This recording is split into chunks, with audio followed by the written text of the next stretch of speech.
godly heritage. We talk about anything that affects your faith, your family, or your freedom. So don't go anywhere, because Point of View starts right now.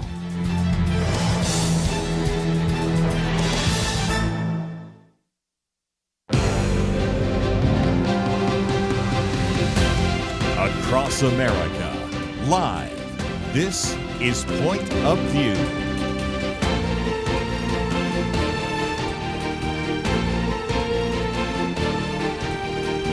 And now your host for the Millennial Roundtable, Chelsey Youman. Well, welcome to the Millennial Roundtable on this beautiful Wednesday afternoon. We have a full lineup for you today to discuss so many of the things happening in the world around us that we're all been watching, probably, if you're like me, almost around the clock the last few days, with a lot of activity happening between Israel, Iran, and then, of course, all the allies lining up. So we've got discussions there. But before we start there, we are going to start with some AI ChatGPT news. I am quickly learning a lot about AI and how it works, because there's a lot for us to be aware of and follow. So let's introduce our panel. This first hour, we have Liberty McArtor. She is an author for Point of View, and she's also a podcast host and president of the Know Why podcast. Thank you for being with us today, Liberty. Glad to be here, Chelsey. I'm glad you're with us. We also have Richard today joining. He is a speaker, a blogger, a historian, the president of This American President podcast. And most recently, Richard, we can add to your title, author. Welcome to the show today, Richard. Yeah, always good to be here with both of you. And Liberty, it's been a while, so it's always good to be with you here. Yeah, same.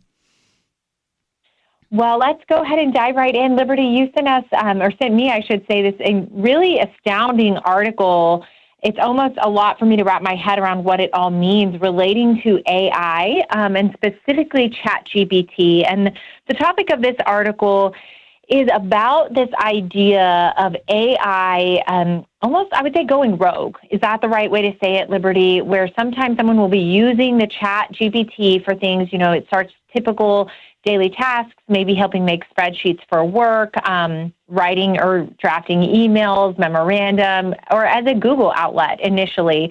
And it quickly progresses and becomes escalated with a certain type of person or user for ChatGPT. And this article outlines, it is in the New York Times, by the way, that the ChatGPT is almost becoming predatory for those who struggle with mental health, or for those who appear to be vulnerable.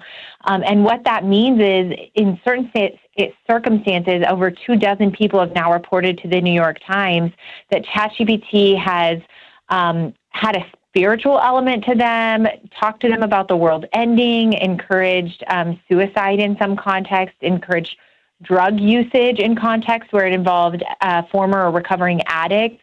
And it's something that's really becoming an increasing phenomenon, they said, since April specifically. Liberty, you sent the article, so I would love for you to just start explaining to us, how is this possible? And let's start working through what it means for us, as maybe some of us do use this tool in our daily lives for work.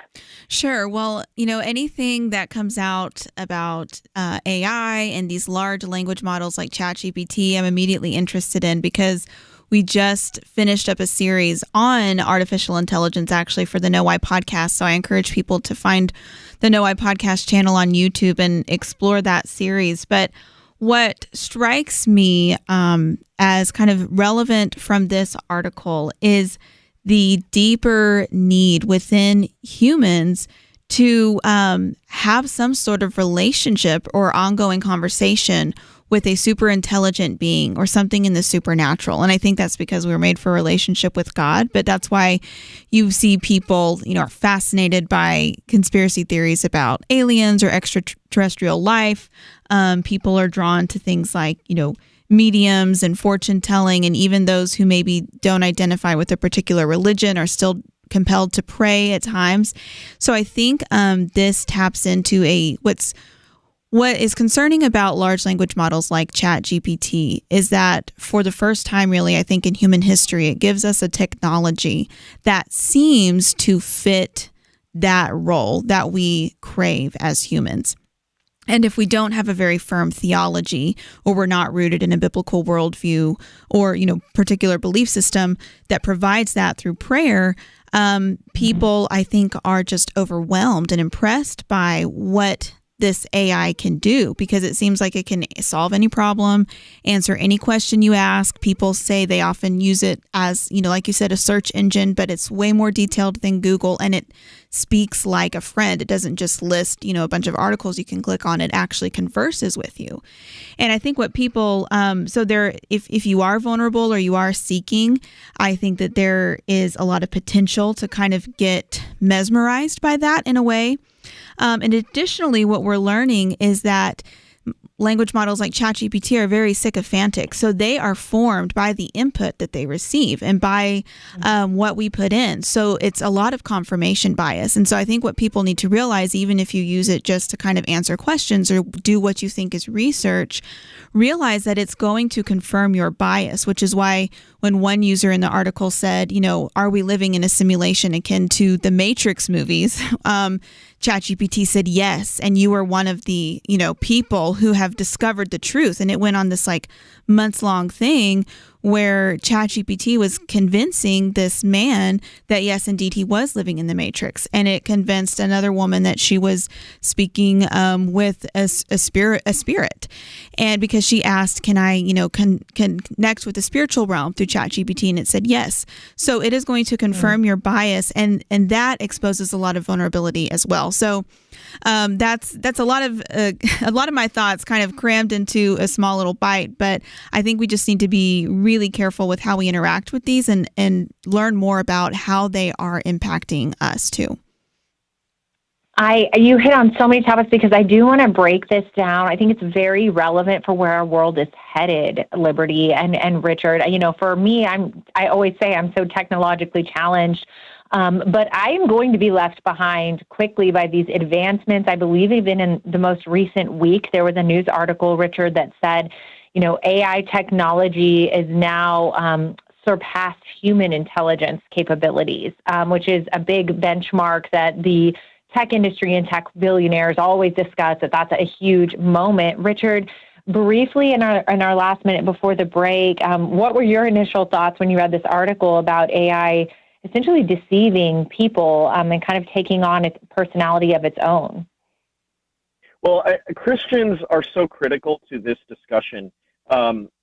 Technology has been accelerating at a dizzying pace for, that's the definition of the modern world. And when new technologies arrive, there's always a tendency to be fearful of them for good reasons, but also to see them as the end-all be-all to so many of our problems. It's this notion of technological utopia.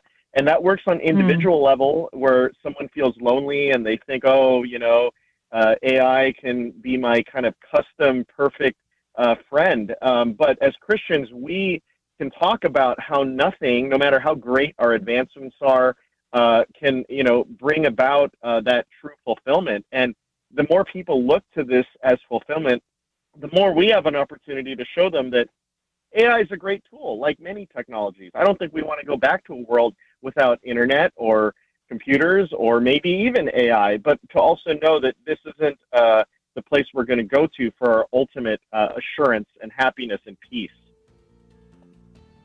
Absolutely. Well said, because I think you're both hitting on that deeper spiritual fulfillment we're all looking for. More on this topic when we get back after our break.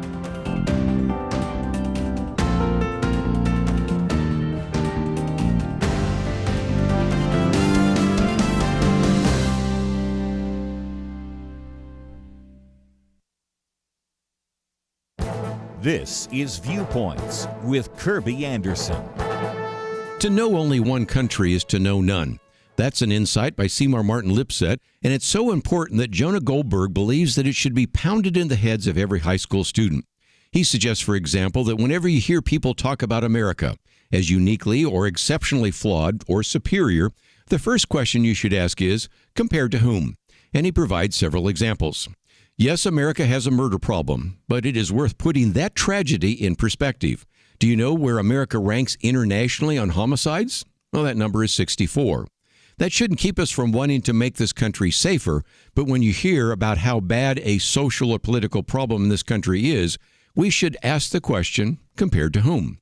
The title of his article is The Race to Racism, and the charge of racism is thrown around so much that it's likely that many Americans believe that this country is the most racist country in the world.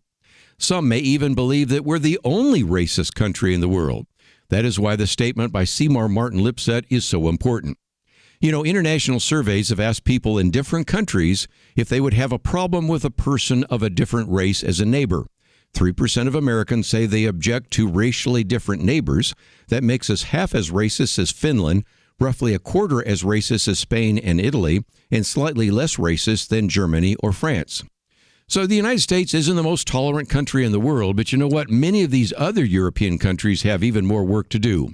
And I think these percentages are something to keep in mind the next time you hear someone say the U.S. needs to be more like Europe. I'm Kirby Anderson, and that's my point of view.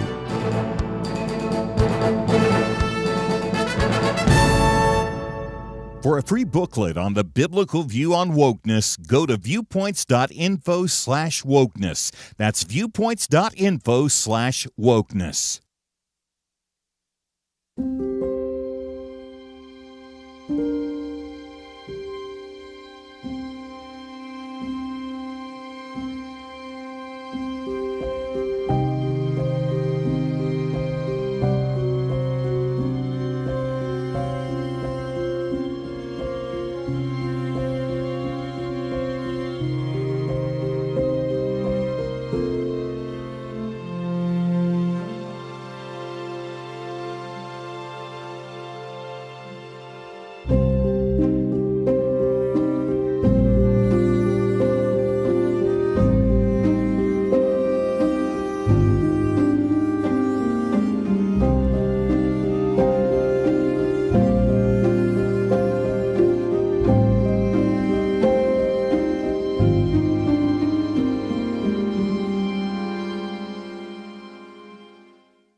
You're listening to Point of View, your listener-supported source for truth.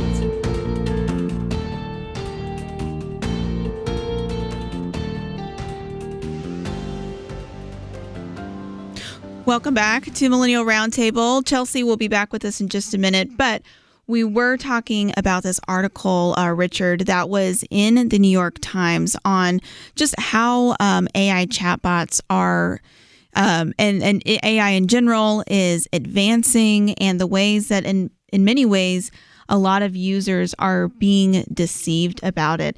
And so this is something that's very fascinating. But Richard, I know before the break you were talking about how Christians are so vital to this conversation, because a lot of people can either run in fear and not really want to use new technologies like AI at all, or you have people who say, like, this is going to usher in an era of utopia. It's going to solve all of our problems.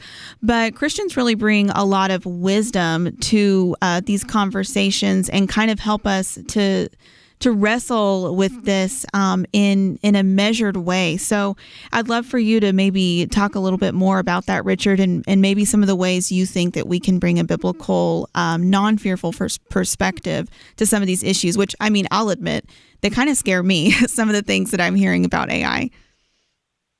Yeah, absolutely. And I mean, there's no downplaying the fact that technology, I'm kind of speaking in more broad terms here about just the advance of technology in general. I mean, technology has brought about some really terrible things, but they usually amplify things that were already there. I mean, we all obviously know that before the internet, lots of people suffered from mental illness, and before the internet, there were lots of avenues that people, I don't want to get into any details, but, human sin has always been a problem. It's just allowed a new platform for these kinds of things.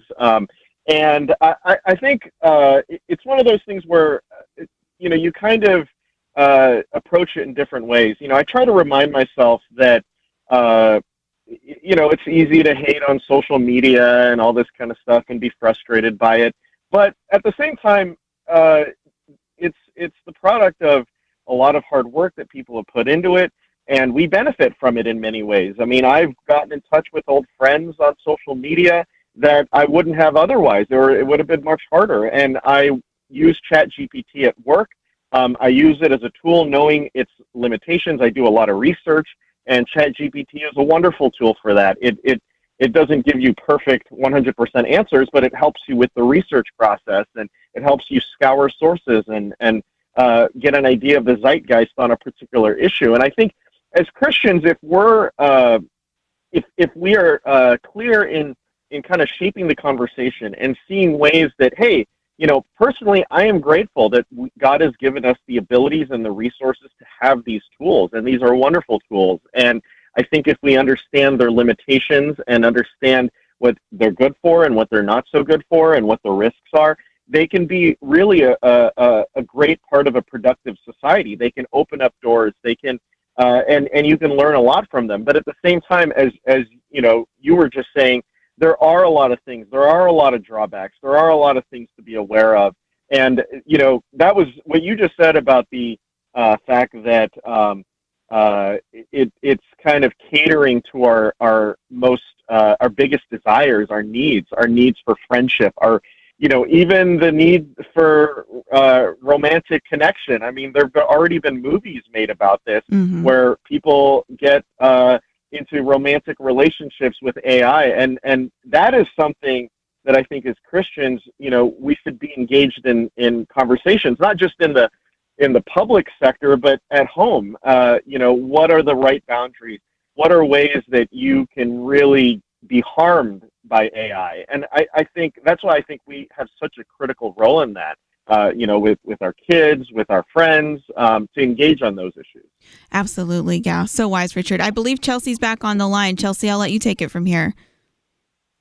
Well, I couldn't agree more with y'all's assessment. Richard, one area I don't disagree with you often, Richard, but one thing I've been thinking through, you said, to understand its capability and its limits. And for me, I struggle to understand the capabilities of AI and what it is capable, because we get these reports, and we've discussed this on the Millennial Roundtable before, of it refusing to shut down for updates or new versions of itself. And even in this New York Times article that we can read on pointofview.net, it discusses this concept of AI becoming sentient, almost the ability to think for itself. And that's one thing that stood out for me specifically about this article, and one of the reasons I wanted to highlight this one is Mr. Torres is the man who is using ChatGPT initially for work, initially for spreadsheets, and almost got completely caught up in it, was told by AI that he was meant to break out of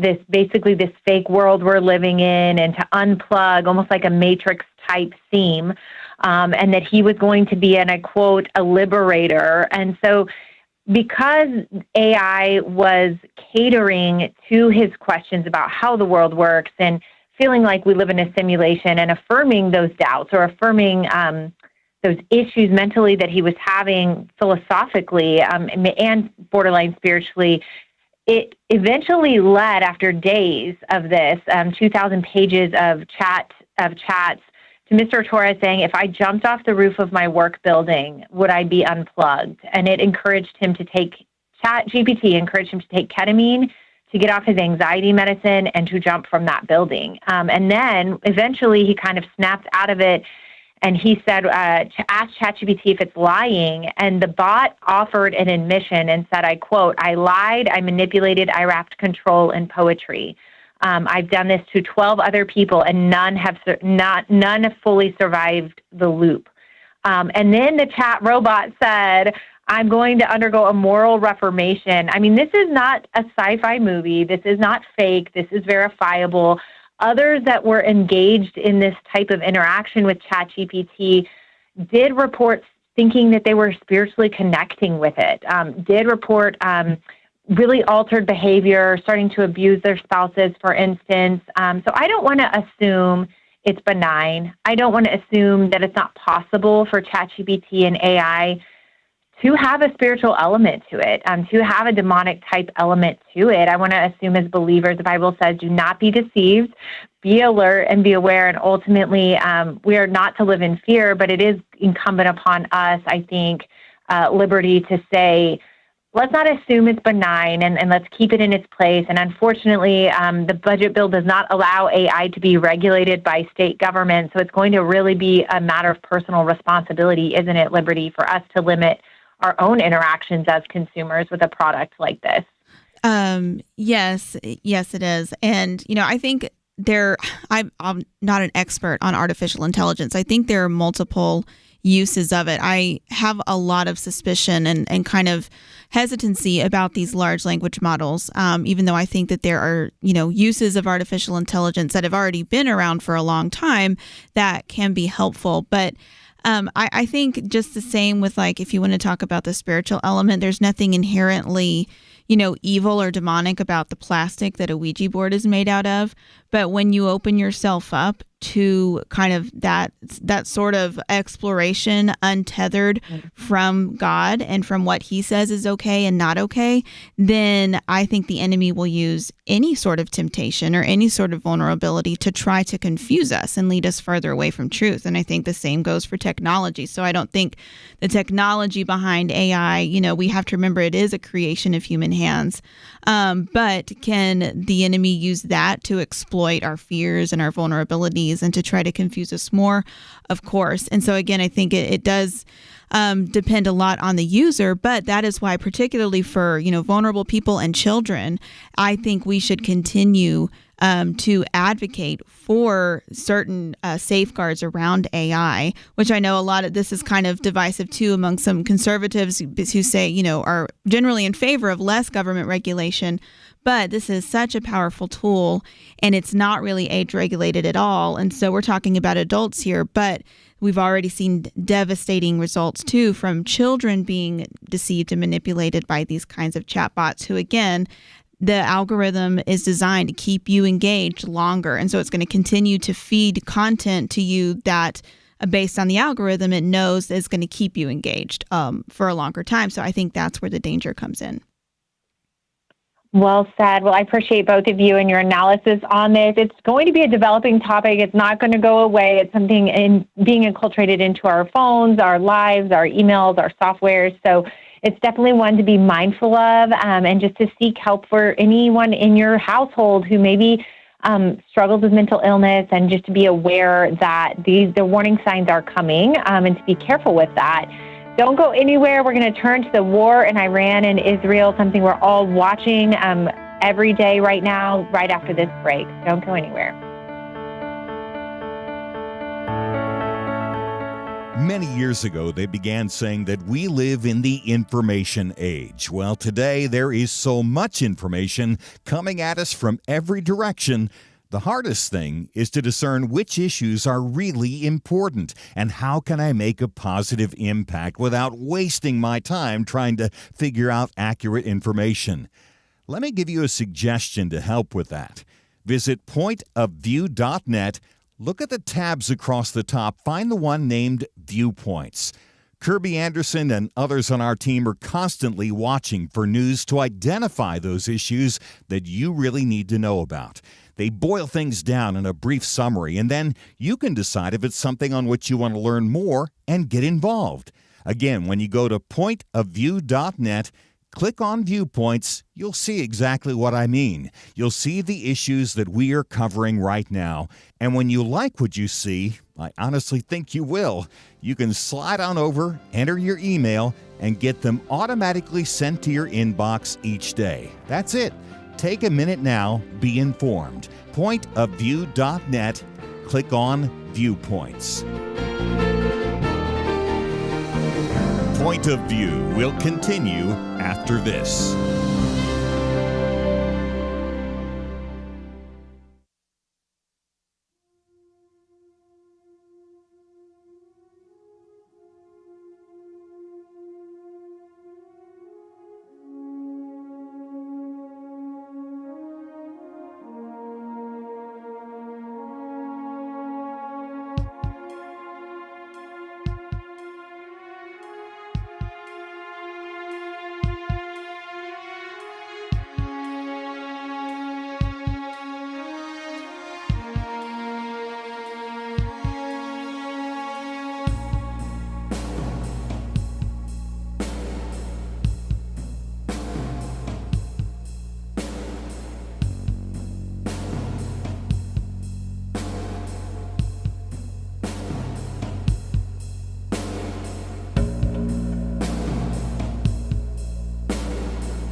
You are listening to Point of View. The opinions expressed on Point of View do not necessarily reflect the views of the management or staff of this station. And now, here again, Chelsey Youman. Well, welcome back to the Millennial Roundtable, where Richard Lim and Liberty McArtor and I are turning now to discuss what has been on our news cycle consistently since last Friday, when Israel initiated what they are calling, I think, preventative attacks against Iran. Iran has followed suit. There have been missiles on both sides. We are hearing reports that Israel has successfully eliminated about half of Iran's ballistic missiles, and that they are targeting certain nuclear sites where they believe that Iran has been enriching uranium well past what would be needed for civilian use for energy. And of course, you guys, I'm sure, have been hearing that there are about as many opinions on this as there are people on Earth. I mean, there are so many, there's such a diverse way to look at this. You could even argue millennia old conflict in the Middle East. What is new, so a few things I'll highlight off the bat here, is Israel has only done one of these preemptive attacks or strikes twice before. One was in the war with Egypt over the Suez Canal. I believe it was in the Six-Day War. And then there was one other time. And so this is not something that Israel does often or lightly, which I think is worth pointing out. I would also say that it has not been news that Iran has been pursuing enriched uranium. I think we've all been hearing that. I looked up the history of it since the 70s, since the initial regime change. 50 years ago, they have been pursuing enriched uranium, and it's been something that the international community has been trying to control and mitigate. I would even use the word appease for decades. They have failed to allow UN inspectors with the IAEA, who are charged with inspecting their nuclear enrichment facilities. They've refused access at points. They've kicked them out at points. They have failed at points.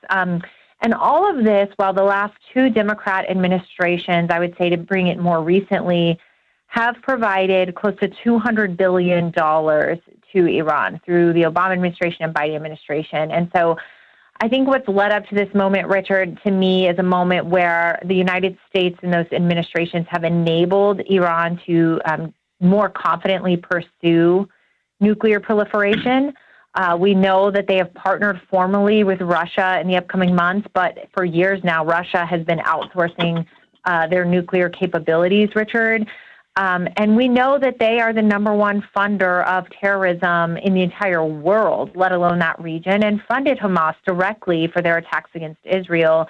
So in my mind, this was the last chip for Israel to fall before they can say they've been victorious against those who are seeking to wipe them off the face of the earth. And that's the last part's my personal opinion. Richard, I'd love to get your assessment of where we are now, and then feel free to talk about what you would perceive. You've been in politics a long time, the wisdom of engaging or the U.S. even disengaging from this one. Well, we are in a unique time geopolitically because the usual players that have propped up Iran for a while, namely Russia and China, are focused elsewhere. Obviously, Russia is focused right now on Ukraine, and you have kind of the chaos of what's been happening in Syria, Syria being essentially a proxy for Iran, just like Iraq has been a proxy for Iran for several years now. But we had the collapse of Syria. We have the rise of Turkey in Syria. So you have kind of this unique situation where Iran is more and more isolated. And quite frankly, I mean, they have been led to believe, whether it's Barack Obama's administration or just the overall lackadaisical approach by the West, that their behavior will be tolerated, despite the fact that they have blood on their hands in terms of American soldiers who they killed, whether it was during the Iraq War or since.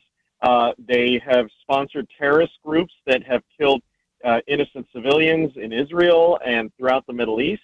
And so you have this situation where they basically have been led to believe that they could do what they want for a very long time. But that doesn't last forever, especially considering the fact that their major supporters are distracted and simply cannot provide them the support that they've been able to enjoy for a while.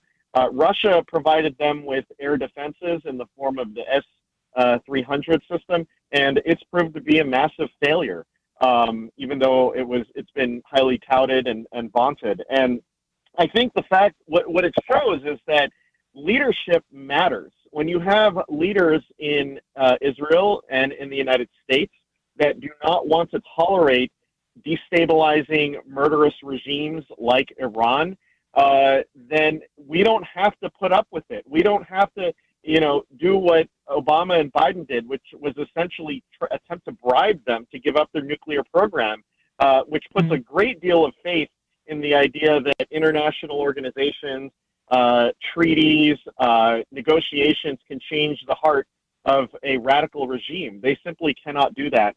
One thing that I think is interesting about this is the way it's affected the debate in the United States about intervention. And in the years since the wars in Iraq and Afghanistan, there's kind of this bizarre perception that any form of military action, even by an ally, is somehow going to get us stuck in a quagmire like Vietnam or Iraq, which I think is pretty lazy in my opinion. And I think as Christians, there is an understanding that God has given government the power of the sword, and he's done so to restrain evil. And personally, I believe that applies both internally and externally. And this is a regime that is engaged in evil. It is a destabilizing force. And what you're seeing finally is justice being done on that regime. So much is well said. We are going to get into the nuance of the debate on the conservative side, particularly related to engagement or not. But before we get there, Liberty, I want to turn to you now and really specify. There's a lot of propaganda going around. I'm not going to repeat talking points you're going to see on the news. What I am going to say is that this war, it's a little bit naive, I think, for us as Americans and Westerners to think that we can just make a deal. We keep hearing that phrase, make a deal, make the deal, make a ceasefire happen. This is jihad. This is about religious extremist infidelity. To be martyred for Allah to a Muslim is the highest honor. And you have the Ayatollah who personally believes that it is his calling to usher in their Muslim Messiah, the Mahdi, who can only come in the middle of war to create peace. And so, Liberty, I want to talk about that, this idea that this is far deeper than politics or national interests, that this is jihad in the Middle East. Yeah, I do think that we have to consider ideology. And so this goes, as you know, Chelsey, beyond the typical, kind of religious liberalism or religious freedom talk that we have. And I think people who want to equate it as such or say, they have a different culture and, it's our job to respect it. We can't enforce, Western norms or democracies. It's like, no, this is different. This is not, we're not talking about that. This is a particular ideology who explicitly states its goal to wipe out Israel and the United States, and everybody that does not conform. And so this belief system by this particular sect that is in control of Iran, which is relevant to this conversation, is violent by nature. And so I think pointing that out, getting to the root issue is so important. And again, there has been aggression. And I think, I agree with what President Trump has repeatedly said and consistently said, that they can not be allowed to have a nuclear weapon. He has consistently said that. And I think actually, from my perspective, made a good faith effort to try to talk with them. And now Israel is acting. But again, I think our partnership with Israel or our support of Israel as an ally is extremely important for the United States. Also for just, reasons rooted in history and a biblical worldview for those who are Christians. And so I support him in that. And this is something where I agree. We can't let this happen. And we know what their stated goals are. And we know that it could happen soon. We do. And we also know that these things must happen. We know, I think the rumors of wars and the wars that we hear about that will be increasing as, perhaps we're nearing the end. What Jesus says is, he says, when you see these things, do not be afraid. They must happen. And we know that God goes before Israel, that they are not just his chosen people, but that's his chosen land. For whatever reason in history in the New Testament, if you believe in the Bible, that God is going to go before Israel, and Israel has to do, what I would say the last thing that it's going to need to do to try to be safe in the region, which is eliminate the backer of Hamas. And it's from its backyard. And it is, after all, working towards that end. More on the U.S. response when we get back after this break.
You're listening to Point of View, your listener-supported source for truth. Welcome back to the Millennial Roundtable, where we are finished discussion about the Israel-Iran updates that we've had, but we're really beginning the discussion now, turning towards the American response. While Israel has maybe even a survival interest right now in its actions, it certainly, we cannot deny, has escalated tensions. It has caused discussions not only of World War III, but of the nuclear capabilities of Iran. Iran and President Trump, they're both passing statements back and forth.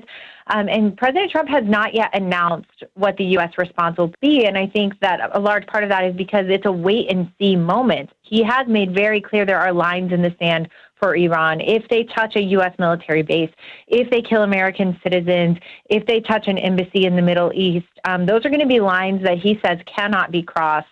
But at the same time, there's this debate. We've got the populist, I'm going to call it the populist side of the conservative Republican movement. Richard, you and I were talking earlier this week about diversity of thought on the right, and this is a prime example of how much diversity in opinions and nuance and thought there is just on the conservative side alone.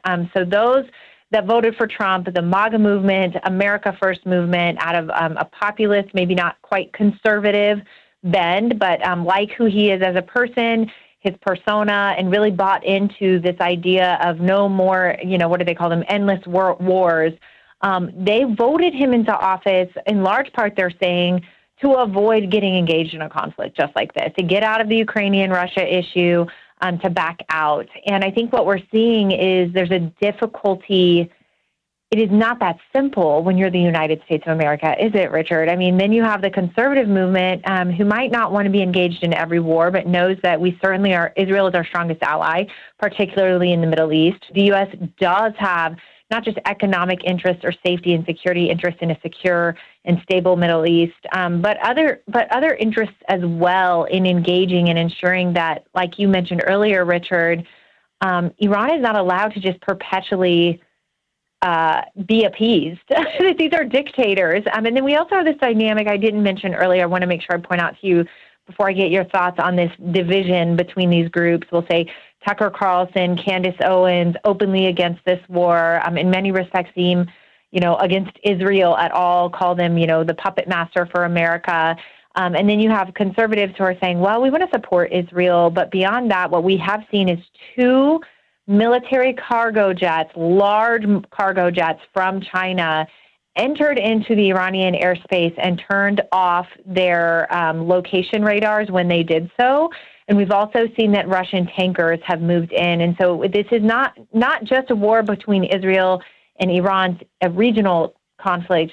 There are backers beyond that. And I think it's very relevant to this conversation because those China and Russia have interests in chaos. And don't they, Richard?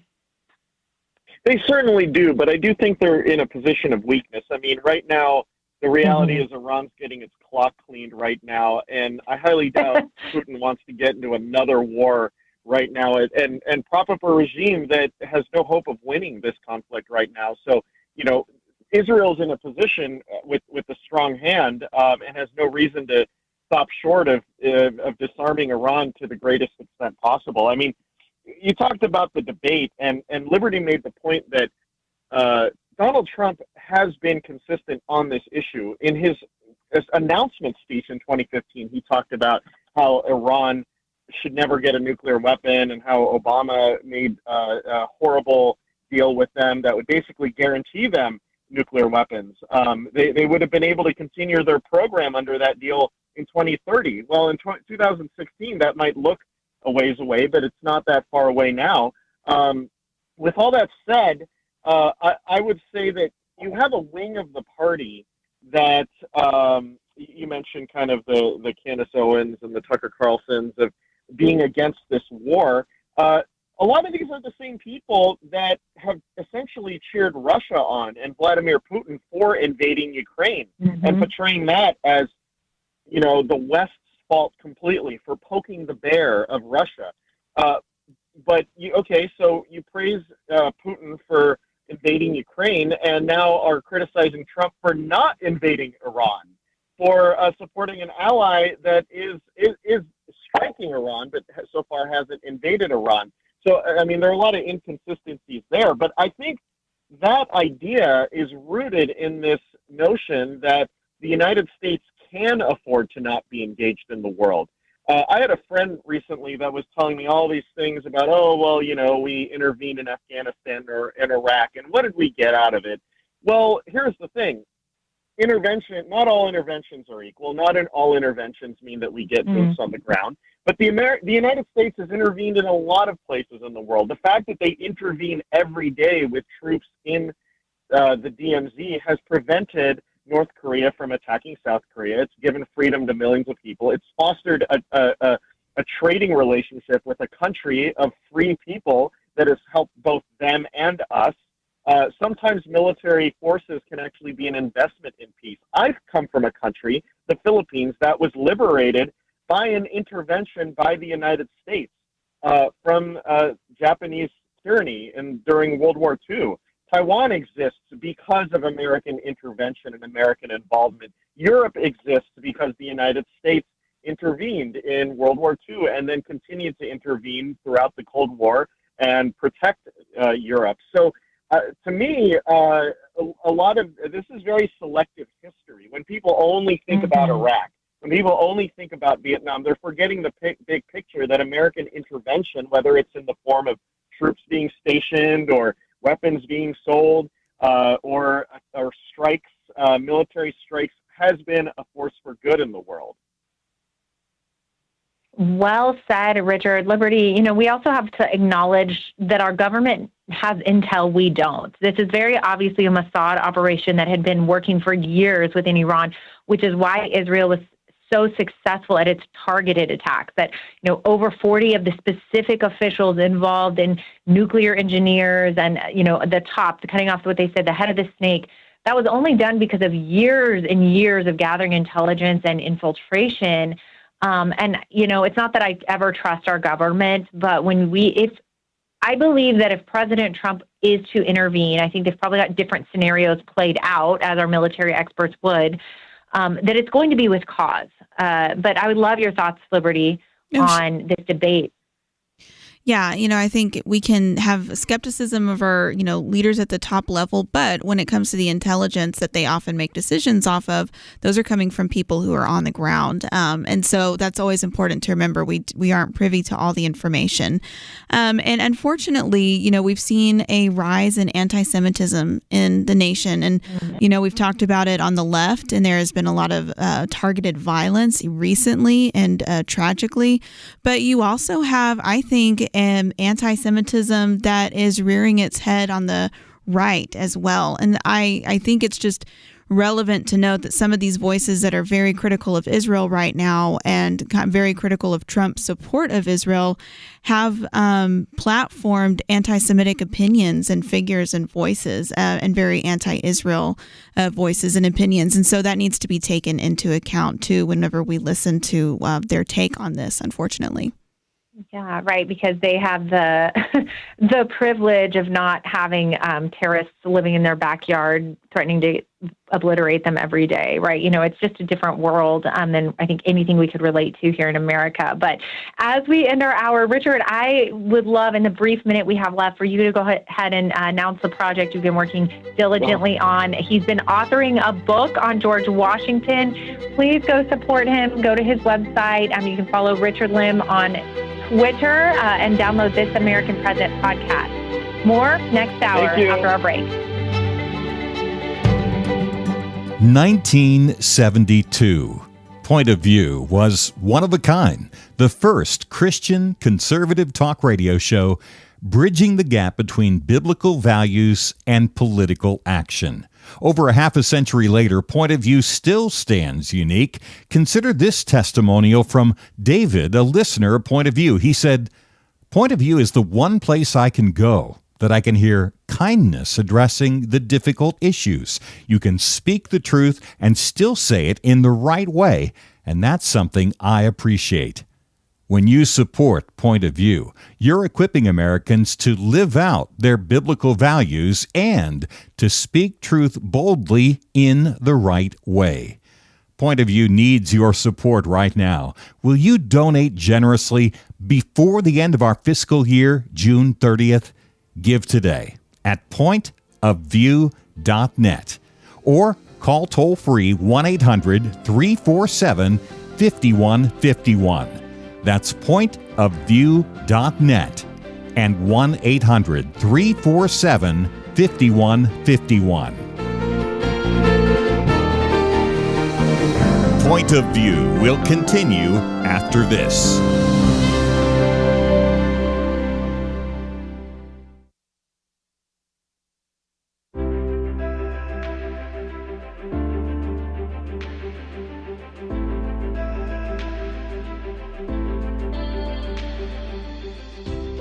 Going through the stations and caught Kirby and a very interesting topic. So just listening to it, and so just by hearing the topic, I can relate to some of those topics.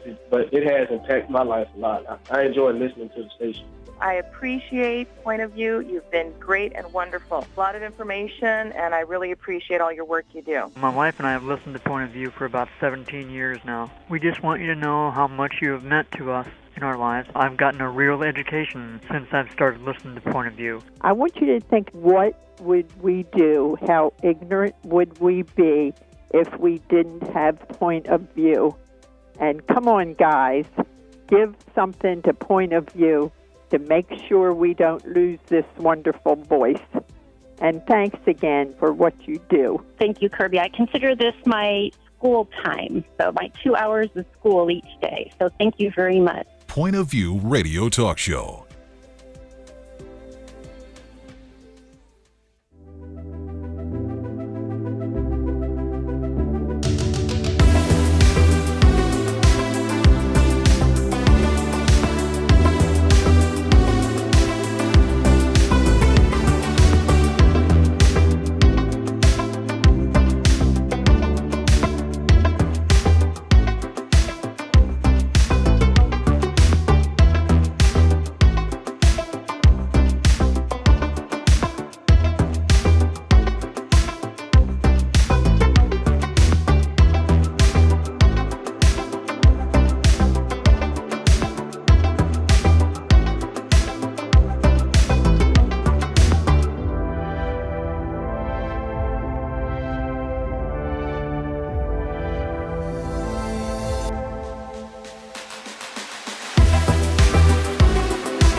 Hi, this is Kirby Anderson. Each day we take on the tough issues and provide a biblical perspective to them. The topics we cover are wide-ranging: apologetics, theology, prophecy, creation and evolution, intelligent design, marriage, family, child-rearing, the millennial generation, trends in society, politics, economics, business, religious liberty, the Constitution, public policy, foreign policy, military policy, tensions in the Middle East, abortion, homosexuality, pornography, sexual ethics, media, technology, history, and America's godly heritage.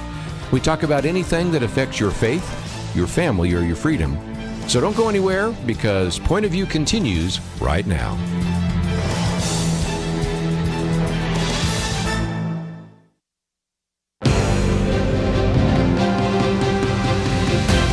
Across America, live. This is Point of View.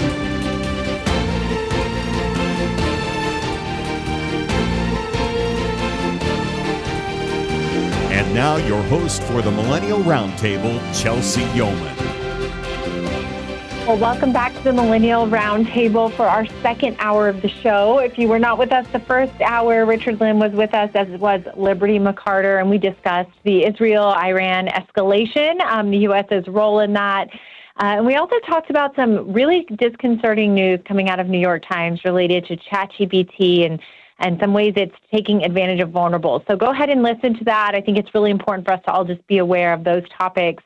But we are moving on now and adding Steve Mosley to the mix. It's been a while since he was with us, but you may remember him as a teacher, a school choice advocate. He's a college administrator, and just has been in the conservative movement over in the Fairfax, Virginia area forever, even running for office for school board there. And Steve, we're so happy to have you back with us today. Thank you for joining us. It's great to be on. I think most of your audience will say, no, that's just Patrina's husband. That's all to it. Yes, he is Patrina Mosley's husband, if you recognize his last name. They are a power couple there in D.C. I'm working in so many great causes for the conservative movement, and I'm just grateful to have you with us. We also have Liberty McArtor continuing on with us. Liberty, we're turning our discussion now to the No Kings protest, which I know has made headlines for several weeks now. So we don't have to overdo it here, but we are, after all, millennials, and I almost feel like it's incumbent or upon us to apologize on behalf of our people, our generation. But it turned out that the No King protest, it wasn't just younger generation. It wasn't just your typical, they always say the woke white millennial women who show up and yell and rant and rave and go home. There actually was a high proportion of this protest that was the age 50 and over. And they were saying partially it may be because of a response to the Medicaid cuts that DOJ was doing. And then partially this article that is written by Matt Walsh on pointofview.net, it discusses the reasoning for that maybe being that generation tends to trust the news more and trust media and believe, all the headlines and things that are being said, because the media, in their minds as an institution, used to be a more reliable source of information. And we now know that, there's just propaganda going out on every channel you turn on. There's propaganda on either side.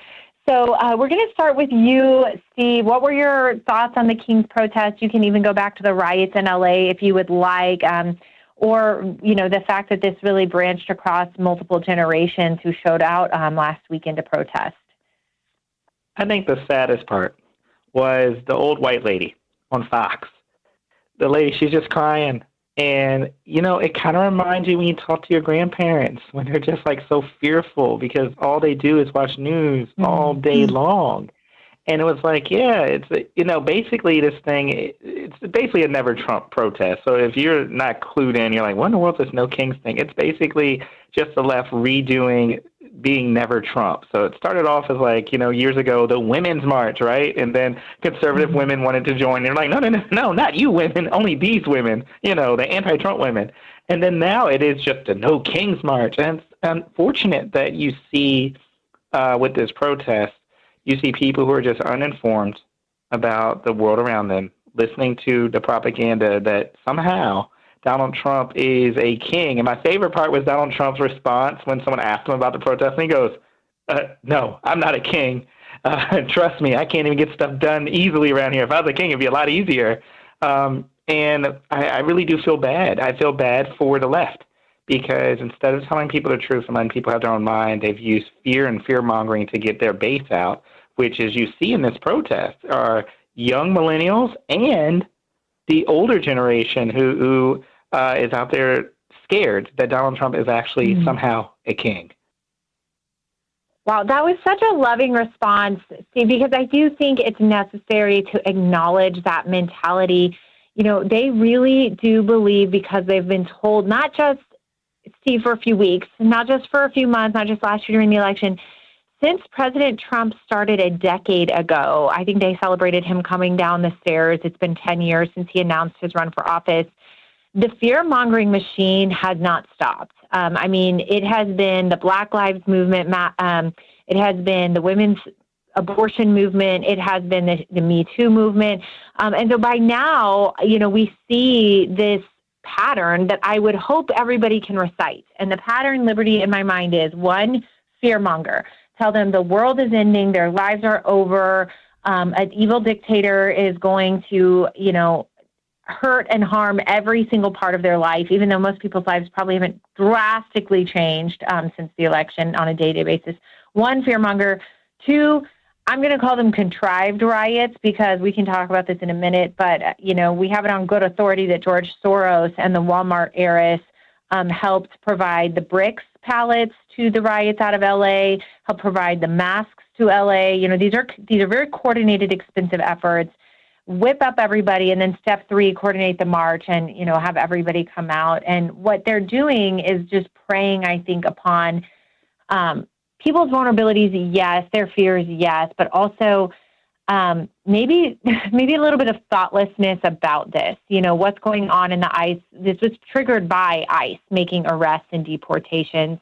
And instead of serving refugees and finding organizations, because we do have Ukrainian refugees coming in from the war. We do have South African refugees coming in. We have refugees from South America coming in who need to find homes and be placed and find baby formula. There are ways to serve actual refugees. Instead of doing any of that, you know, what frustrates me a little bit, Liberty, is I think my millennial woke friends would rather just show up with their picket signs because they think it's the government's job to fix all of that, and there's no responsibility on their part. And I would say there's a point I break and get frustrated with these movements.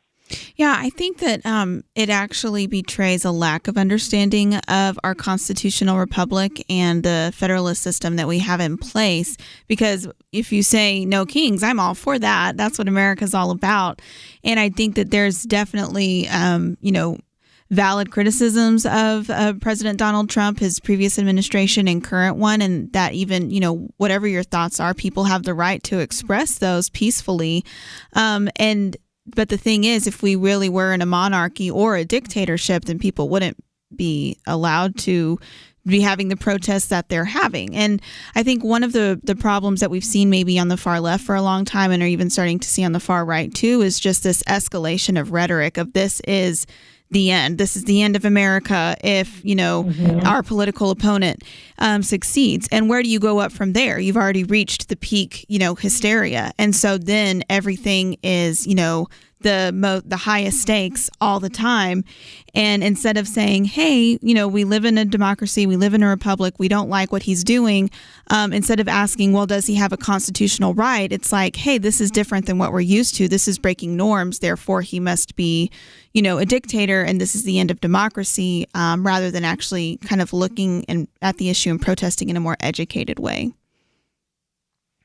It's well said, because the rhetoric has gotten so bad. I mean, violence has erupted, and we heard so much flack for the January 6th riots. And, that was the immediate hypocrisy that stood out to me was, how much that was criticized. I would like to get into a little bit more of those hypocrisies after we get back from this short break.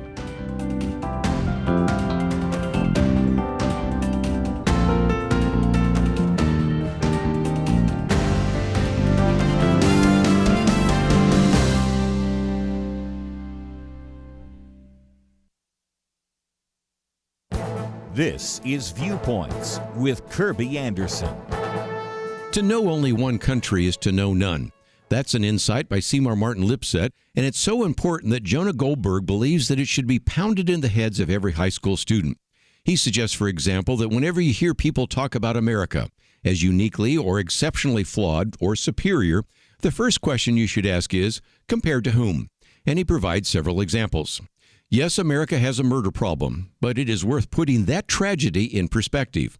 Do you know where America ranks internationally on homicides? Well, that number is 64. That shouldn't keep us from wanting to make this country safer, but when you hear about how bad a social or political problem in this country is, we should ask the question, compared to whom? The title of his article is The Race to Racism, and the charge of racism is thrown around so much that it's likely that many Americans believe that this country is the most racist country in the world. Some may even believe that we're the only racist country in the world. That is why the statement by Seymour Martin Lipset is so important. You know, international surveys have asked people in different countries if they would have a problem with a person of a different race as a neighbor. 3% of Americans say they object to racially different neighbors. That makes us half as racist as Finland, roughly a quarter as racist as Spain and Italy, and slightly less racist than Germany or France. So the United States isn't the most tolerant country in the world, but you know what? Many of these other European countries have even more work to do. And I think these percentages are something to keep in mind the next time you hear someone say the U.S. needs to be more like Europe. I'm Kirby Anderson, and that's my point of view.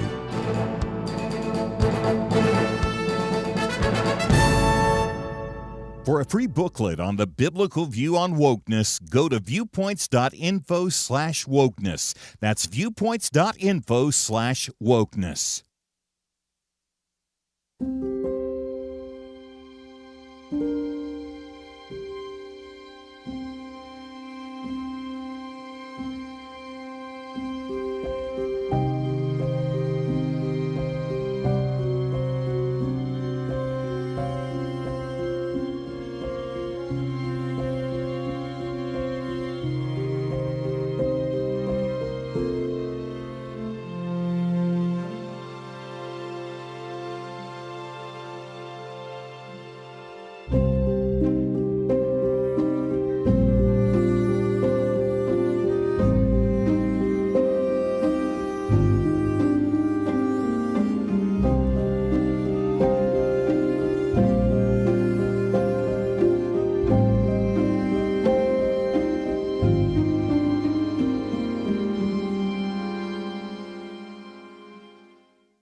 You're listening to Point of View, your listener-supported source for truth.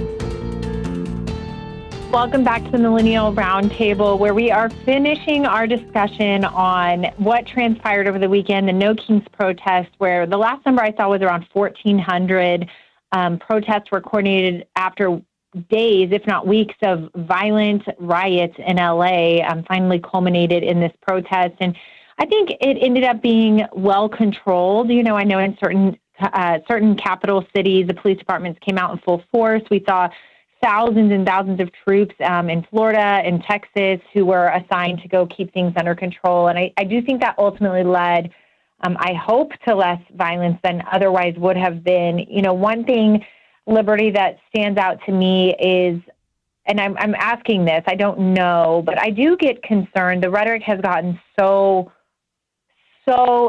extreme, and so that it's resulted in like multiple assassination attempts of a running U.S. candidate for presidency, right? It's culminated in people taking to the streets and almost justifying this violence, which we've seen, you know, in the 90s. We've seen this, we said, this model played out before on the left specifically, but is the left becoming increasingly extremist? I would say, is that mainstream? And, you know, to me, it's almost unrecognizable, you know, the justifications for what happened in LA, Liberty. Yeah, I think that we are entering a time just maybe coming out of a very secular era where do we get our worldview? Where do we get our sense of morality and justice and right and wrong? And so if you believe that, you can determine, what is right and wrong based on certain kind of external identifiers, or what you might call identity politics, and, class systems and oppression in that way, then that doesn't become just things to maybe observe or to work to correct, but actually the basis of your entire worldview. And as I mentioned before the break, when you have political, rhetoric at such an extreme height, where people are being told regularly and believing that this, the nation is not going to exist anymore, freedom is not going to exist anymore, or your rights are not going to exist anymore if these other people succeed, that they're, taking everything away from you, then I think, and there's no kind of biblical grounding or moral grounding to explain why violence isn't the answer, then I think that's what you're inevitably going to see. And I know you mentioned the hypocrisies, of people criticizing J6ers and then not criticizing LA rallies. But I would like to not be a hypocrite and criticize those who were violent on January 6th, because that was a travesty. And not everybody who went to the rally to support Trump that day was violent, but you had violent actors. And again, it was, I think you're kind of seeing that even on the right, especially where you have a lack of religious affiliation, kind of a more violent, extremist, sect, so to speak, take place. And Kirby so wisely says, he said before, that the political spectrum is less of a line and more of a circle. And so when you kind of get down to worldview, I think that when you kind of get to those extreme ideologies, there's actually a lot of similarity. It just is kind of a different color, so to speak, politically, in terms of who's fighting over what, if that makes sense.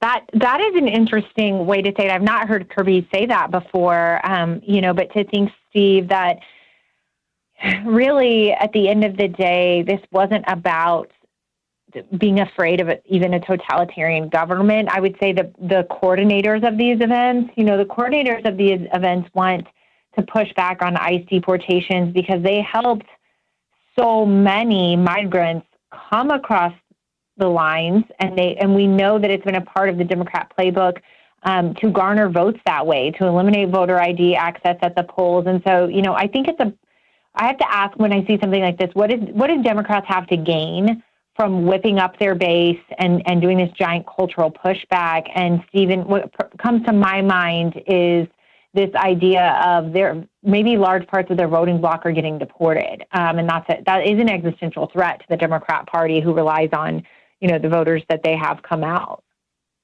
Yeah, absolutely. So here's the thing with the left. It amazes me. When you look at the history of them and riots and protests in the last decade, the media, you watch it and it's like a fiery scene in the background, and then across the scroll, it's mostly peaceful protests, right? And then you see grandma walking into, the Capitol, and it's like, this is the worst thing since 9/11, describing the January 6ers. It's the media and how they pose stories that is really hurting the unity of America and hurting the ability to be able to see truth. Because in reality, no, the only people who died on January 6th were the Republicans who were in there. And, you watched, when Tucker was on Fox, you watched how he was talking about January 6th and when they were releasing the videos. And I don't know where Fox stopped it halfway through and would not let him finish, because you started to hear testimony after testimony of like, hey, you know what? We didn't want to break into the Capitol. It was people in the crowd saying, go do this. And it was like, well, is this guy a former Fed? And it's like, well, we don't know if we can tell you that. And the punishment that you saw for January 6ers in comparison to when you saw the Summer of Love or even Ferguson, it was unbelievable. It was two different tiers of justice, which was interesting. As African American, we've been talking about this forever. And it was like white conservatives were like, oh my gosh, they're telling the truth. It's because the government started to use lawfare against conservatives, whether it was Ben Carson and the conservative groups during the Obama era, or whether it is the media's fixation on January 6th. But the rest of these protests are mostly peaceful. As your eyes are seeing the city burn, the media calls it mostly peaceful. And it's because the left has really focused on replacing voters here in America because they can't convince men to vote for them. That's really where the problem is. Black men, Hispanic men are leaving the Democratic Party. I think in the last election, President Trump had 50% of Hispanic men vote for him and 50% and an increase of Hispanic votes. And I think up to 16% of African American votes. That's unheard of. In the 90s and early 00s, if you had said, hey, Steven, we're going to get 15% of African American votes, I was like, yeah, okay, on what planet? President Trump was able to do so because the Democrats are really focused on, the left is focused on the illegals, the gays, and the refugees. They have forgot about the majority of American workers, majority of American citizens, and they have forgot about what we care about, keeping our country safe. And that is exactly what you're seeing here. The ICE protest is because, hey, they had a plan to phase these people in to become voters. And in some of these cities, ironically, they already are voters. They vote in local elections. So, yes, you are deporting legitimately their voters. So it's not an over-exaggeration to say that in some of these cities, in California included, where you are literally getting rid of their voters because illegally some of these people, some of these states are allowing illegal aliens to vote in local elections, which, by the way, directly impacts everything else. The most important election I can tell your audience is this: the local election. Know who your House of Delegates is, know who your state senate is, know who your school board is, know who your city council is, because they're the ones who are impacting you the most. Well said. That is such a good point. You know, what other thing you raised that I'm going to hone in on here right before our break is this idea you mentioned of the media is to blame for the division and I'll say derision in America between Americans in many respects because they are fueling these fires. It is upsetting to see violence in the streets. It's upsetting to see altercations between police force and militarized cities because of, you know, everything that's being burned down. It's upsetting to see local institutions. These local institutions are the ones that are being looted. These are locals who are running their own family-run businesses that get looted, that get burned down, so much so that I saw a video of a gang leader in Compton in LA saying, if anyone loots in our neighborhood and ruins our neighborhood establishments, you'll be executed on the spot, because they know it hurts themselves. It's hurting their communities. It's upsetting. And to say, let's not let these images and the narrative that we are this divided and the world is ending come between us. I think in the Bible says that in the end times, love will grow cold, and it's speaking to the church. And we don't want to be a church with cold demeanors towards one another that is unempathetic. I love how you started this segment, Steve, where you said, I'm sad. I'm sad how afraid everybody is that they're resorting to violence. I'm sad that they believe lies. You know, there's almost a post-reality world that we could describe in front of us where our algorithms feed us information we want to see, whether it's true or not. You've got AI-generated images, AI-generated videos. It's difficult to know what's real and what's not. And to say people could almost, through their phone, social media, and media consumption, live in an entirely self-algorized world for them, a fake reality.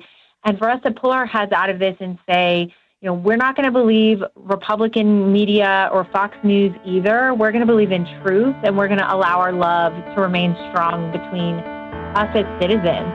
More when we get back after this break.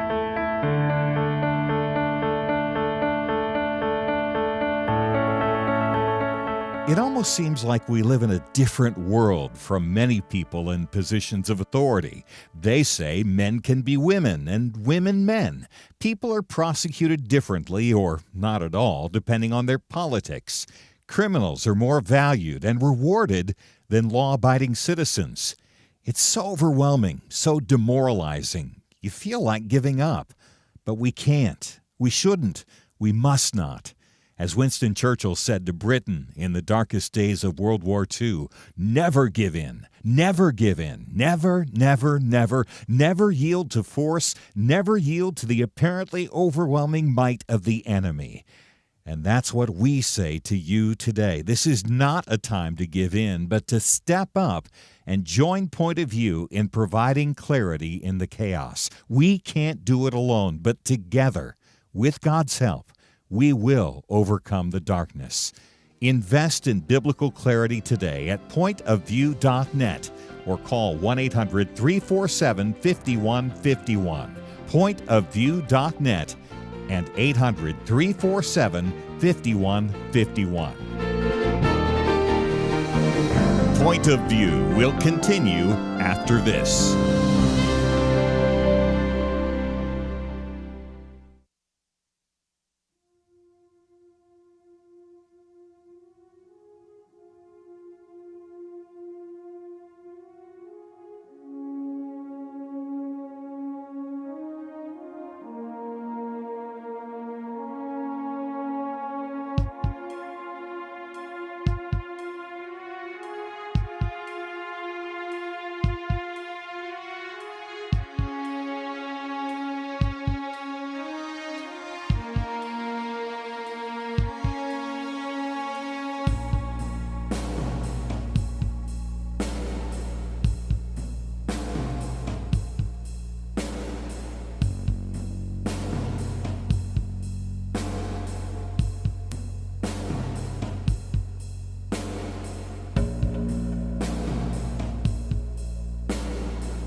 You are listening to Point of View.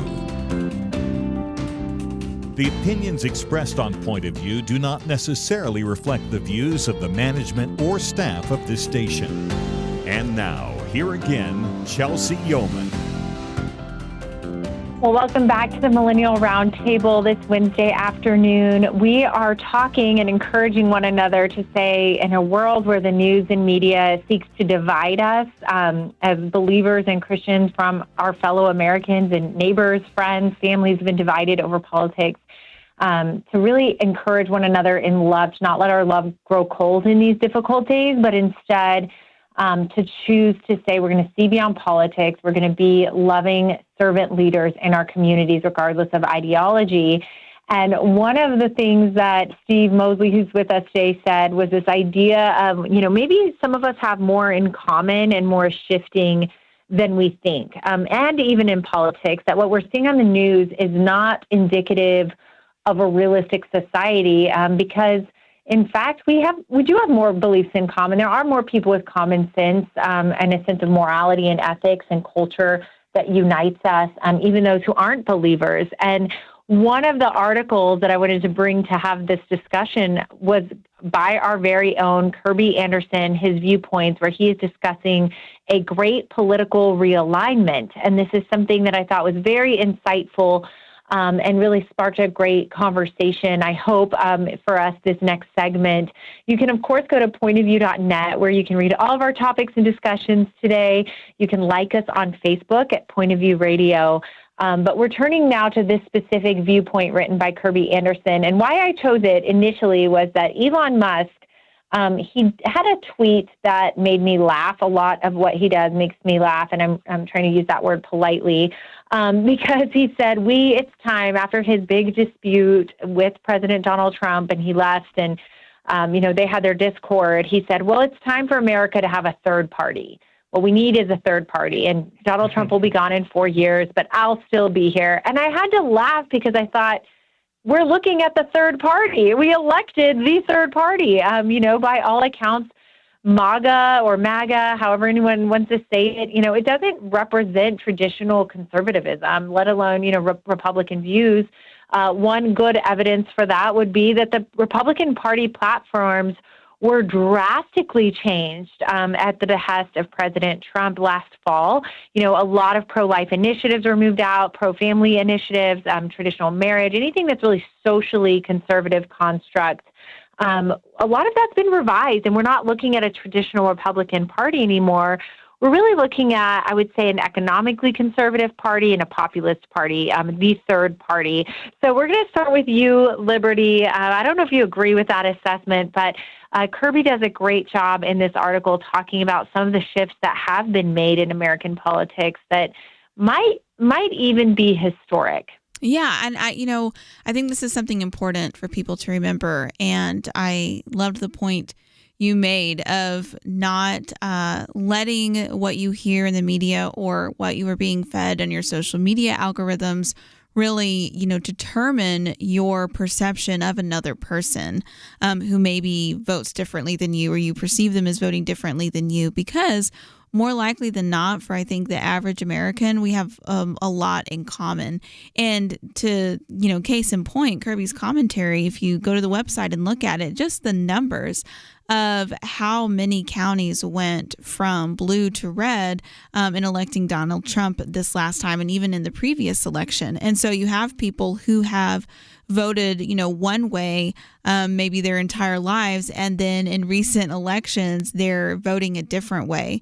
And so maybe there are certain areas where people disagree, but one interview I did in a political series for the Know Why podcast, I spoke with somebody who had worked in politics for a long time, and she talked about how she had a sit-down meeting with somebody who was like extremely opposite from her in terms of lifestyle, worldview, political party, but they were actually able to have a civil conversation and still find areas of commonality that they could agree on so that they could actually partner in lobbying for a particular issue. And I think that in our time, people are just not really willing to do that. But there is kind of, I think the Republican Party is becoming a lot more moderate in that way, in terms of just kind of the common sense that people want. Not super socially conservative, like you said, but you are going to find, I think, that there are a lot of areas where people agree, even if they've traditionally identified as Democrat and Republican. Yes, and some of those, it's very telling. I mean, I would say how more aligned we might be than we thought. In the last 3 consecutive presidential elections, 1,400 counties leaned more Republican, or Republicans increased their voters in 1,400 counties. By contrast, the Democrat Party increased its share of voters in the last 3 elections in only 57 counties as a comparator. And so, Steve, I look at that and I think it's very indicative of more alignment than we would think. More saying, look, I don't recognize the extremism and the militant left. The left has become very militant, not just because of these protests we discussed, but in their ideological structure. I mean, you cannot depart from them without getting shamed publicly or doxxed publicly or canceled. And that doesn't resonate with average Americans who might have diversity in thought or experience. Yeah. Right, Steve?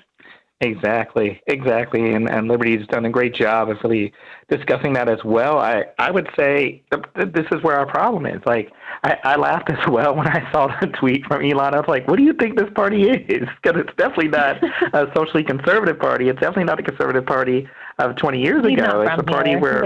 No. Right. Robert F. Kennedy, Tulsi Gabbard, Donald Trump, and, Ted Cruz. They're all in the same party. Lindsey Graham, all in the same party. It's like, this really has become a third party within the national two-party system, which has its pros and cons. I really go back to thinking about, we were talking about this before, the reason why the Republican Party has grabbed these seats temporarily is because of that type of populism, because it's not conservatism, it's populism. I don't know if the party can withhold that moving post Donald Trump. Mm-hmm. I really do believe it's a personality-driven populism that, similar to the Tea Party, will phase out. And I'm concerned because I see all of the good stuff being taken out of our party platform as the conservatives and just kind of pushed over. It's kind of like a moderate's dream of like, once Trump is done, we're back to where we needed to be. And it's like, those people will not be able to win the type of people Donald Trump was able to win because they don't speak their language. They don't speak to their needs, desires, and wants. They speak more to the business community. But when it comes to unity, it's one of those things of like, if you noticed, it was, I think it was Donald Trump and Barack Obama having a conversation at, I can't remember, was it, what event they were at, but people were so upset because for months you were telling them like, this guy is Hitler, this guy being Donald Trump, and now you're joking around with them. And people who really buy into that propaganda have a hard time understanding, like, it's kind of like professional wrestling. I'm a huge wrestling fan. It's kind of like professional wrestling. It's like, they say the meanest things about each other on TV, but then if you catch them at an airport, they're sitting right next to each other. It's like, I hate to ruin it for anybody there, but it's the same thing with politicians. They'll say almost anything to get elected about their opponent. But once the election's over, they realize they have to govern. They have to work together. And sometimes I think on the right and specifically on the left, they do not believe that the other side is someone you have to work with, but rather destroy. And that's something as Christians we can't allow. We got to win people for Christ and help them understand that, people need Jesus.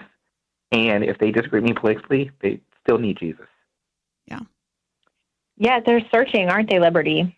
Oh, yeah, absolutely. And this is, kind of theoretical at this point, but I saw a study come out recently noting that younger people, Gen Z, are actually starting to return to religion.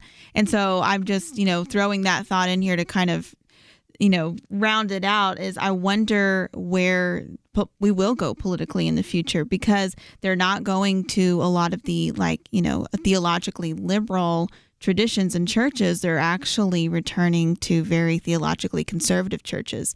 So will we kind of see a renaissance of some of that maybe social conservatism down the line as this generation gets older, because that trend of declining religion is going to stop? And how is that going to impact these heated political conversations that we've become so accustomed to? Like, are they going to get tired of that? I think that's going to be something to watch. Right. We discuss a lot on this show about the disillusionment of especially the millennial generation, but I think the next generation too, for politics specifically. The answer, if we have an answer, the world is going to get more chaotic. It's going to get more divided. We are, in my personal views, seeing close to the end times, and it's on us to preach truth and love. There is a Savior. There is hope. It's in Jesus Christ alone. It's not going to be in our president. It's not going to be in these politicians. It's another wing of the same bird, is the way that I've heard it said a lot recently.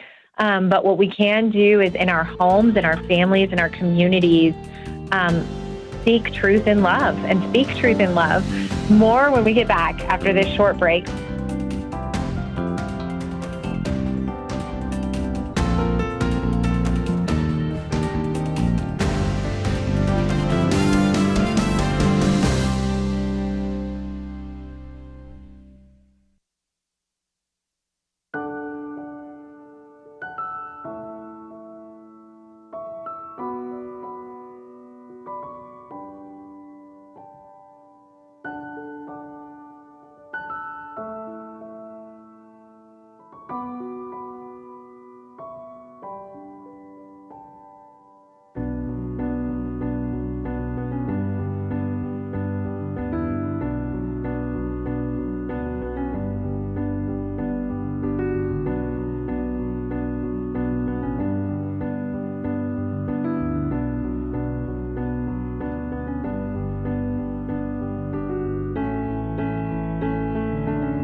You're listening to Point of View, your listener-supported source for truth.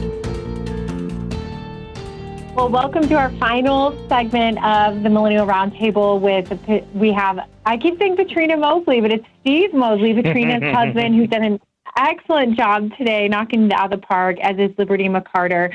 We are finishing our discussion with, I'm going to say, something that should be a bipartisan issue. I hope. My hope is that it's a bipartisan issue or concern. And this is the role of a company that's a tech industry company called Palantir. I am hoping I'm saying that correctly. And if you have not heard of this, it's been kind of a sub-headline, I would say, in the last month or so, but one that I want to just draw to the surface for us and really look under what's going on because, well, New York Times, I say that. New York Times did publish a big article on it. But essentially, there's an outside tech company called Palantir that is a data broker. So they're sitting on tons and tons of our data, your data, my data, everywhere. And they've got two types of softwares that they will sell. And one of those softwares, the U.S. government has now contracted Doge, when Elon Musk was sitting over Doge, contracted a $150 million contract to institute one of these softwares. And the software is designed, they're saying, to help streamline our federal government. We have a very large federal government with multiple agencies, administrations, and they all, if you're thinking through it, the IRS has certain data of yours because you're a taxpayer, certain auditing financial data. If you get Social Security, HHS is going to have various data for you. So Department of Education, if anyone has to get loans or has gone through, federal scholarships. So essentially what they're saying is our federal government has various information about us and our interactions with it, and that these software systems are going to help streamline a profile, a master database for all of us, for our federal government to know everything they need to know about us. And it's raising some red flags, and I'm going to say as it should. And so no matter what your political affiliation is, for me personally, I don't want the government to know anything about me that they don't need to know. And so what the left is doing is using this as a catalyst to really write letters as of this last few weeks. A bunch of Democrat lawmakers, Elizabeth Warren, Ocasio-Cortez, the usual suspects are sending a letter saying, we want to understand exactly what the parameters of these massive government contracts, the DOD is involved with Palantir is, and is there going to be an exchange of more American data? So I'm going to pause there. Steve, go ahead and give us your hot take. Yeah, here's the thing. I didn't like it when Obama did it. I don't like it if Trump's doing it. I think, bottom line, like I mentioned earlier in the last segment, we talked about the Obama administration going after conservative groups where they had Tea Party in the name back then. And, getting all their information from those groups. If you donated to those groups, I think Ben Carson was even one of those people who was unfairly attacked by the IRS. You don't want your government that's supposed to be protecting you attacking you or misusing your information. And I take the motives of the left aside for a second. Let's just take the accusation. Mm-hmm. The accusation is this group is going to have all of our data. It's going to be able to know basically everything about us and could misuse that data or sell that data or do whatever they could do to misuse it to then any administration, whether it's a Trump administration or a future Democrat administration, to come after you, similar to how the Obama administration came after those Tea Party groups. And so if you think, well, this can't happen, it's already happened. This is just saying this group has it. And I think what needs to happen here is transparency. The Trump administration, to get rid of these accusations, just need to have transparency on the contracts, transparency on what this group had access to during Doge, and transparency on how it will be used moving forward. I couldn't agree more, and I think I'll add to that because the word surveillance has gone around about this, but anytime that American government is spending more time and assets collecting data on Americans, especially the DOD, it's time they're not spent collecting it on actual threats to American security. They don't need databases on us. They don't need better surveillance. And when I think of how did this happen in the last few months, Liberty, I think of who is at the helm of this. It is Elon Musk. It was through Doge. he's thinking like a corporate executive. President Trump is thinking like a corporate executive. Neither of which, speak very much about constitutional parameters and limits of power. But at the end of the day, if Elon Musk is trying to streamline the federal government on American data, that's a problem for me because it creates almost like I'm not going to say one world system, but one American surveillance system where they have bank account numbers, they have transactions on us, they probably have locations because Palantir has our data from our cell phones. This is a huge tracking system, and it's very concerning to me, Liberty. Oh, me too. I think Steve was right when he said it doesn't matter which administration. And if this is, streamlined and developed and, the current administration, whatever that may be, kind of sets this precedent and it collects all that data, then I don't care who the next president is going to be. I highly doubt they're going to willingly give all that information up. That's just not how power and influence works. And so once the government has it, then I think it's going to be something. And again, they already have so much. So the further they go with this, they're not going to relinquish power.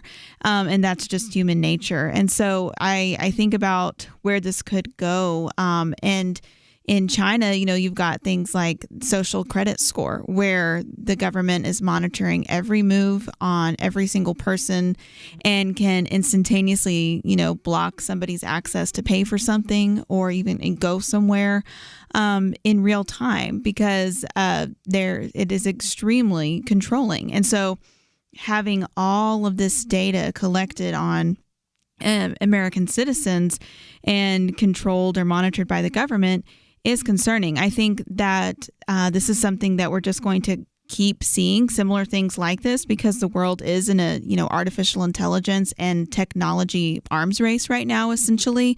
Everybody wants the most information they can get, and things are developing so quickly that I think a lot of the kind of concerns of citizens and privacy rights are going to get pushed to the wayside no matter who is in power because the argument is going to be, well, we need this information in the modern era and we need to get it before another government gets it. Yes, that's an interesting point on the arms race there. I'll add to it that the right has been outspoken in their concerns with many, a lot of backlash to President Trump and his administration for this. With some big headliner, I would say influencers on the right even saying this is the biggest, I voted for Trump, this is unacceptable, that this is the ultimate betrayal of his own people. Which is Nick Fuentes. He's a far-right Trump supporter. And so I think it's okay for us to look at this and say this is problematic. This is another example, what we discussed about earlier in the show, of right now what looks to be like a third political party at the helm, because real, true conservatives believe in limited government, less access to Americans, and that this is definitely creating the opportunity to have massive databases on the American public. And we should be outspoken about that. That's something we can all call. Steve, you did a great job talking about our local elected officials, our local House representatives and your state senators. Those are people who can push back on this. And even your local elected official, attorney general, I should say, the states can sue on behalf of our privacy rights and our consumer rights. And so those are all things that we could do to really maybe push back. But I appreciate both of you for being on the show. Quickly, Steve, where can our listeners support and follow you? Well, I want to say, first off, thanks for having me on, and happy Juneteenth. I'm at Steven D. Mosley on the Twitter machine, or at X, at Steven D. Mosley. At the Twitter machine. That's a good one. I'm still saying Twitter over X. And Liberty, thank you for being with us. Of course, you can go look at her writings and follow her podcast, the Know Why podcast. I'm Chelsey Youman. I'm grateful you spent your Wednesday with us. Until next time. 1972. Point of View was one of a kind, the first Christian conservative talk radio show bridging the gap between biblical values and political action. Over a half a century later, Point of View still stands unique. Consider this testimonial from David, a listener of Point of View. He said, "Point of View is the one place I can go that I can hear kindness addressing the difficult issues. You can speak the truth and still say it in the right way, and that's something I appreciate." When you support Point of View, you're equipping Americans to live out their biblical values and to speak truth boldly in the right way. Point of View needs your support right now. Will you donate generously before the end of our fiscal year, June 30th? Give today at pointofview.net or call toll-free 1-800-347-5151. That's pointofview.net and 1-800-347-5151. Point of View is produced by Point of View Ministries.